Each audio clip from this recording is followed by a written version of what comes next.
Ciao ragazzi e benvenuti in questo mio nuovo video, io sono Michele ed oggi sono con il nuovissimo IMAX Tiny Hawk 3, uno dei droni racing ready to fly pronti al volo di maggior successo degli ultimi anni, altrimenti non sarebbe arrivato alla sua terza versione. Io l'ho ricevuto ieri, ci ho già dato un'occhiata e sono rimasto tipo wow, sembra quasi un drone DJI per quanto riguarda la qualità costruttiva e diciamo anche il prezzo, ma ci arriveremo tra un istante.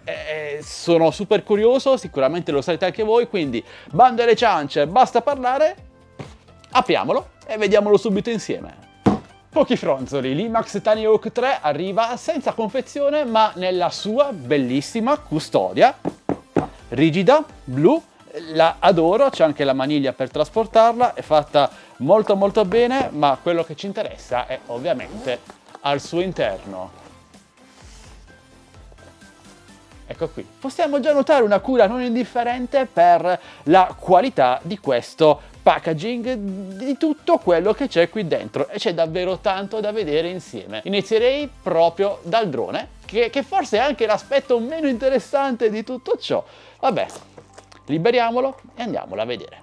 C'è questa protezione in gomma a piuma per il trasporto ed ecco qui il piccolo IMAX Tiny Hawk 3. Simile al passato, anche se cambia molto sotto la scocca, cambia la cam che ora è una Runcam Nano 4 di maggior qualità e anche inclinabile manualmente. Abbiamo dei motori ovviamente brushless più potenti, completamente protetti, è stato anche irrobustita la protezione attorno ai motori e alle eliche. Ora l'autonomia di volo con la sua batteria inclusa, 450 mAh da 3.8 volt, arriva vicino ai 7 minuti di volo, che per un drone racing non è affatto male. E andiamo a vedere anche il suo peso, poco più di 40 grammi con la batteria. E nonostante il peso così contenuto è molto robusto, divertentissimo e supera i 70 km/h. Ve lo faccio vedere un po' più nel dettaglio. In particolare i motori invertiti rispetto a quello a cui siamo normalmente abituati. Tutte le parti elettroniche, nonostante le dimensioni compatte del drone, sono completamente protette dalla plastica. E proseguiamo con il contenuto della confezione.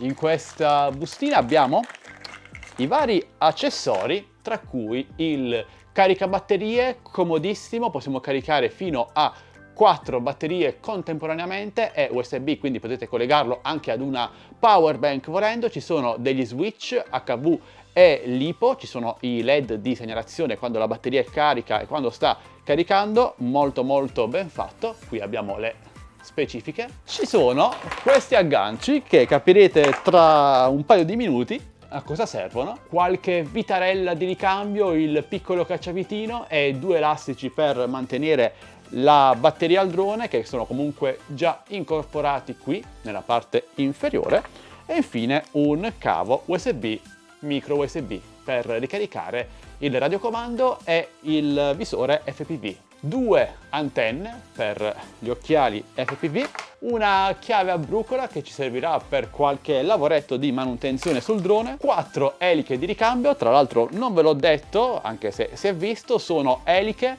a 4 pale, quindi abbastanza particolari, qualche opuscolo e degli adesivi molto carini, potete appiccicarli dove vi pare. Ma veniamo ora all'aspetto secondo me più interessante anche più del drone in sé, ovvero il radiocomando e gli occhiali FPV, che sono tanta roba.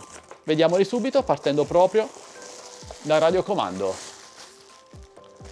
Bellissimo. Sembra di tenere in mano un radiocomando della DJI, non solo per il colore ma anche per la qualità costruttiva. Sì, è tutta plastica, ma il feeling, il feedback in mano è davvero eccellente. A partire dagli stick di controllo, come vedete sono ottimi, eccellenti, nulla da dire, davvero niente male. Ci sono una serie di tasti, i trim per regolare la deriva del drone. Abbiamo 4 levette con usi specifici, una serve per accendere e armare i motori del drone, l'altra serve per switchare la modalità di volo tra acro, modalità con giroscopio, quindi maggiormente assistita. Un'altra levetta serve per il buzz, ovvero il cicalino, per rintracciare il drone quando lo perdiamo, in quanto ovviamente non è dotato di GPS, e purtroppo non abbiamo un manuale in confezione, quindi dovremo andare a tentativi, anzi no, perché ho trovato fortunatamente il manuale grazie a Banggood che me l'ha inviato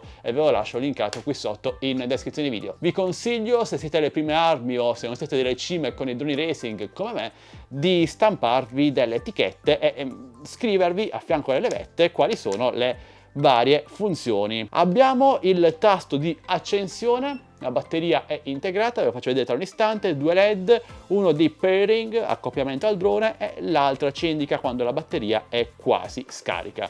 In basso abbiamo l'ingresso di ricarica micro USB, qui c'è lo slot dove andare a inserire la batteria, che è una 18650 ricaricabile. Qui sopra invece abbiamo un ulteriore scompartimento che vedremo tra un istante a cosa serve. Comunque radiocomando super promosso, bellissimo. E se il radiocomando era già tanta roba, beh, aspettate di vedere gli occhiali FPV. Tra l'altro non c'è più niente, custodia molto capiente, ottima, mi piace.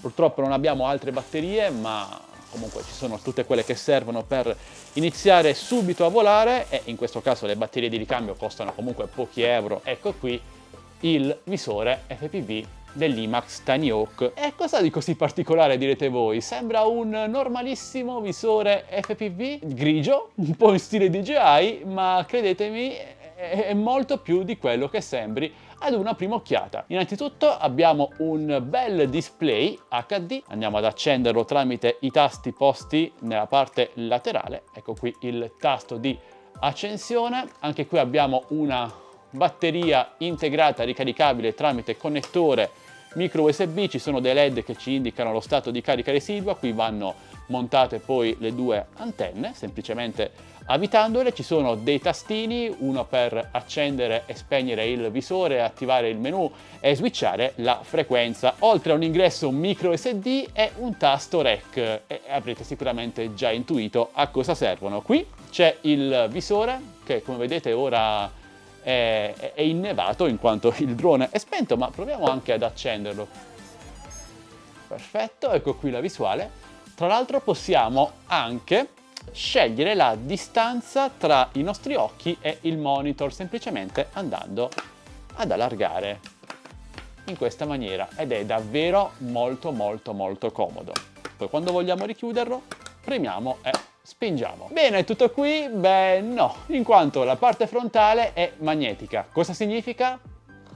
Significa questo: si separa e diventa un monitor a sé stante. Tra l'altro c'è ancora la pellicolina che andiamo a rimuovere insieme.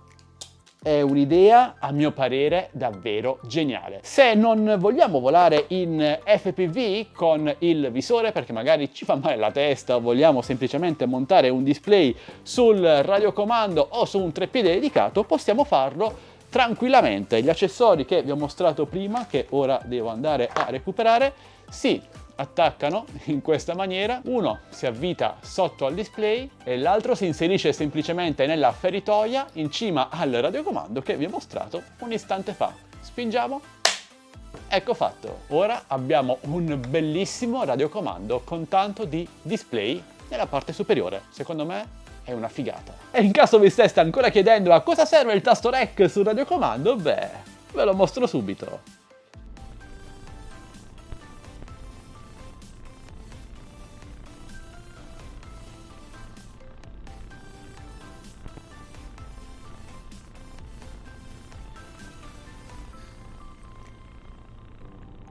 Semplicemente il tasto REC andrà a registrare sulla microSD inserita nel display / visore FPV la telemetria più la visuale FPV.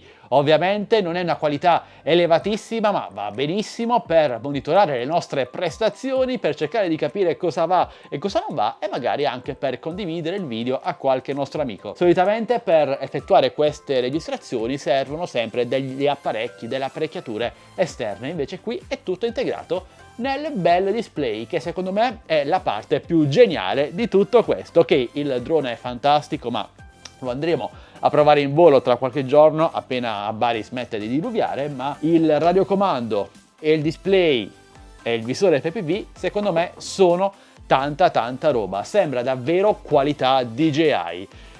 E come vi ho detto all'inizio video, anche il prezzo non è che sia poi così tanto diverso dalla qualità DJI. Questo piccoletto, l'IMAX Tiny Hawk 3, che tra l'altro se fosse stato colorato in grigio topo come gli altri accessories sarebbe stato indistinguibile da un drone DJI, beh, ha un prezzo vicino ai 300 euro, sfruttando i miei link e coupon che trovate qui sotto in descrizione video e sul mio canale Telegram ufficiale. Un prezzo sicuramente elevato, ma la qualità c'è, si vede al tatto, alla vista, all'olfatto no, però ci arriveremo. Quindi un drone che almeno aprendolo, tenendolo in mano, si nota che la qualità è davvero di alto livello. E se volete iniziare a divertirvi in FPV con un drone molto sicuro, quasi indistruttibile e pronto al volo senza dover configurare assolutamente nulla, lui è probabilmente ancora oggi la scelta migliore. Considerate infine che eventuali accessori come batterie di ricambio costano pochi euro, non andate a pagare 100 euro una batteria come succede sui droni fotografici, ma qui siamo su una categoria diversa. Lui non è un drone fotografico, non è fatto per scattare foto e registrare video del paesaggio, ma è un drone racing a tutti gli effetti, pensato per divertirsi, per passare 10 minuti, anzi 7 minuti di volo in totale spensieratezza, senza troppi rischi di romperlo, ma attenti a non perderlo, perché il mio primo IMAX Tiny Hawk ormai è su un albero da qualche anno, ma è stata colpa mia. State attenti quando volate, perché lui non ha GPS, sensori anticollisioni e tutto il resto, è un drone puramente per divertirsi. Prendetelo come tale e nulla amici, voglio sapere ora voi cosa ne pensate di questo kit, lo trovate interessante oppure no, avete dubbi o domande? Beh, non esitate nel chiedere in caso lasciando un bel commento qui sotto in descrizione video, sono super curioso di provarlo in volo e sicuramente anche voi sarete curiosi di vedere la seconda parte di questo video che vi porterò quanto prima qui sul canale. E intanto se il piccolo IMAX Tiny Hawk 3 vi ha già conquistati, beh, potete acquistarlo subito tramite i link qui sotto in descrizione video e coupon sul mio canale Telegram ufficiale Tech Best Deals, linkato anch'esso qui sotto in descrizione video. Al momento, ve lo ripeto, costa poco meno di 300 euro, ma sono sicuro che entro un paio di mesi il prezzo scenderà considerevolmente, o almeno spero. E questo è tutto. Se avete trovato questo video interessante, beh, potete supportarmi lasciandomi un semplice e gratuito like, un commento, una condivisione, iscrivendovi a questo canale e attivando la campanellina per non perdervi le notifiche dei miei nuovi prossimi video. Detto ciò, io ora vi saluto e vi do appuntamento al mio prossimo video, sempre che voi vogliate, sempre qui su Addicted to Tech. Alla prossima, ciao ragazzi!